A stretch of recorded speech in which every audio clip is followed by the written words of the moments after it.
आम समाज में एक कहावत है कि भाई लीद खाओ तो हाथी की खाओ, कम से कम पेट तो भरेगा, गधे की लीद क्या खाना।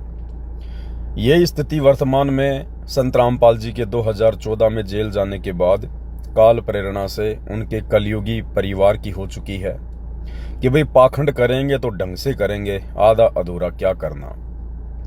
ये दृश्य जो आप जी देख रहे हैं ये सतलोक आश्रम धनाना का है, जहां पर दिव्य धर्म यज्ञ दिवस की आड़ में किस प्रकार से पाखंड को अंजाम दिया जा रहा है। ये नकली बैल बना दिया गया, मिट्टी का बैल बना दिया गया, लाखों रुपयों का ये बैल लाया गया होगा और ऊपर से इस बैल के ऊपर ये लड्डू जलेबी बर्फी वगैरह लादे जा रहे हैं।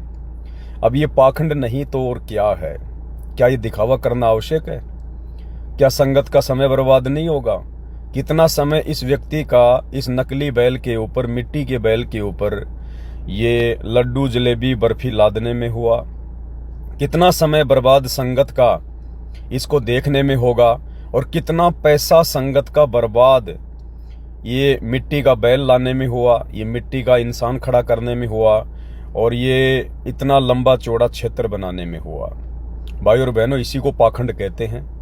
और ये पाखंड वर्तमान में संत रामपाल जी के जेल जाने के बाद काल प्रेरणा से उनका परिवार प्रचुर मात्रा में कर रहा है। संगत भी बहुत ही नादान है, बहुत ही भोली है। संत रामपाल जी के सत्संगों को ध्यान से सुनती नहीं, ज्ञान को आधार बनाती नहीं और ज्योति पाठ और दान के नाम पे पैसा देकर संत रामपाल जी के परिवार वालों को बढ़ चढ़ के सहयोग कर रही है। आने वाले समय में परिणाम दोनों को ही भोगना पड़ेगा, पाखंड करने वालों को भी और पाखंड में जो है सहयोग करने वालों को भी। अब आगे देखिए भाई और बहनों, किस प्रकार से ये इतनी जगह स्पेशल रंगोली के लिए बनाई गई है। क्या ये रंगोली बनाना संत रामपाल जी के भक्ति मार्ग में है? बिल्कुल नहीं है। अरे परमेश्वर तो में होली, दिवाली, शादी विवाह के समय ये रंगोली आदि बनाने के लिए या सहयोग करने के लिए बिल्कुल मना करते हैं। ये तो काल की ड्रामेबाजी है। अब जिन माता बहनों ने ये रंगोली बनाई है, आप सोचिए भाई बहनों, कितने लंबे चौड़े क्षेत्र में ये रंगोली बनाई गई है। कम से कम आधा बीघा जमीन में ये रंगोली तैयार की गई है। उन माता बहनों का कितना अनमोल समय, जो समय आश्रमों में जाकर परमात्मा की ज्ञान चर्चा में व्यतीत करना चाहिए, आपस में शंका समाधान में व्यतीत करना चाहिए, बैठकर गुरुदेव भगवान की महिमा करनी चाहिए, शब्द गाने चाहिए, वो समय यहाँ पर इन माता बहनों का ये फालतू में काल की ड्रामेबाजी रंगोली बनाने में बर्बाद करवाया जा रहा है।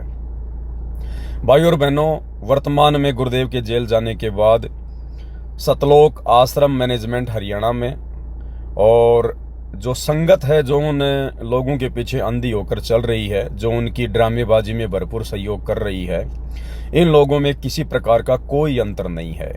केवल एक ठप्पा लगा हुआ है कि हम लोग संत रामपाल जी के भगत हैं। बाकी जो कर्म है, जो क्रियाएं हैं, जो सोच है, वो वही जगत वाली है।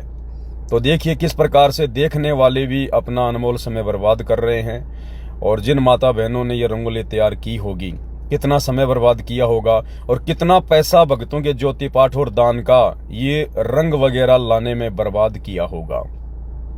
भाई और बहनों, इसी को कहते हैं काल प्रेरणा। और इस काल प्रेरणा में आज पूरी की पूरी संगत उलझी हुई है। संत रामपाल जी का कलयुगी परिवार उलझा हुआ है और ये ड्रामेबाजी आपको लगभग सभी सतलोक आश्रमों में देखने को मिलेगी। इसी ड्रामेबाजी से तो हमें सतगुरु रामपाल जी सतलोक से चलकर बाहर निकालने के लिए आए हैं और उल्टा इसी ड्रामेबाजी में आज काल ने वापस संगत को जो है बैठा दिया है। भाई और बहनों, सौभाग्य है हम सतसेवक भाई बहनों का, जो परमेश्वर ने हमें साध संगतियों से जोड़ दिया और जिन काल की ड्रामेबाजियों को छोड़कर हम संत रामपाल जी की शरण में आए थे, आज उन्हीं ड्रामेबाजियों में सतलोक आश्रमों से जुड़ी हुई संगत को काल प्रेरणा से संत रामपाल जी के बेटा, बेटी, भाई, बंधु, रिश्तेदार, स्टेट कोऑर्डिनेटर, इन लोगों ने उलझा दिया है। और आने वाले समय में जैसा बीज ये लोग बो रहे हैं, वैसा इनको काटना पड़ेगा। इनको शर्म आनी चाहिए कि हमारा बाप तो हिसार जेल में बैठा हुआ है, इस बुढ़ापे में अपना समय व्यतीत कर रहा है और हम यहाँ पर इन आश्रमों में भक्तों का दान का पैसा बर्बाद करते हुए ये क्या ड्रामेबाजियां कर रहे हैं। ये नकलीपन तो इस काल के लोगों की पहचान है। सतलोक के हंस, सतगुरु के हंस इस प्रकार से नकली रंगोलियां, नकली गाय भैंस बनाना, ना अपना समय बर्बाद करते हैं, ना अपने अन्य भगत भाई बहनों का समय बर्बाद करते हैं। तो भाई और बहनों, शुक्र मनाओ गुरुदेव भगवान का कि गुरुदेव भगवान ने हमें साध संगति से जोड़ दिया, परमेश्वर ने हमें सच्चा मार्ग दिखा दिया और हम इन सतलोक आश्रमों में जाकर ये ड्रामाबाजियां करने से बच गए, अपनी मर्यादा तोड़वाने से बच गए, अपने दान धर्म का ज्योति पाठ का पैसा बर्बाद करवाने से बच गए। अब देखिए कितने लोग हैं जो यहाँ पर इस नकली गाय को देखकर अपना समय बर्बाद कर रहे हैं। कितना पैसा ये स्टेज बनाने में बर्बाद किया गया, ये मैट लाई गई, कितना पैसा भक्तों का दान का बर्बाद किया गया। इसीलिए परमात्मा कहते हैं कि कुपात्रों को पैसा नहीं देना चाहिए, कुपात्रों को ज्योति पाठ और दान का पैसा नहीं देना चाहिए, केवल अपने सतगुरु को देना चाहिए। संगत ने सतगुरु के कलयुगी परिवार को, इन कुपात्रों को ज्योति पाठ और दान का पैसा देकर खुद अपने पैर के ऊपर कुल्हाड़ी मार ली है। अब कुपात्र क्या करेंगे? कुपात्रों के पास में सद्बुद्धि नहीं होती है, गुरु का आशीर्वाद नहीं होता है, काल प्रेरणा से वो इस प्रकार की ड्रामेबाजियों में केवल आपका पैसा बर्बाद ही करेंगे। अब ये पैसा बर्बाद ही है, जितना पैसा रंगोली बनाने में, जितना पैसा ये मिट्टी की गाय भैंस बनाने में बर्बाद किया गया है। एक दो दिन के बाद में जैसे ही इनका समागम समाप्त होगा, इस रंगोली को मिटा दिया जाएगा, समाप्त कर दिया जाएगा।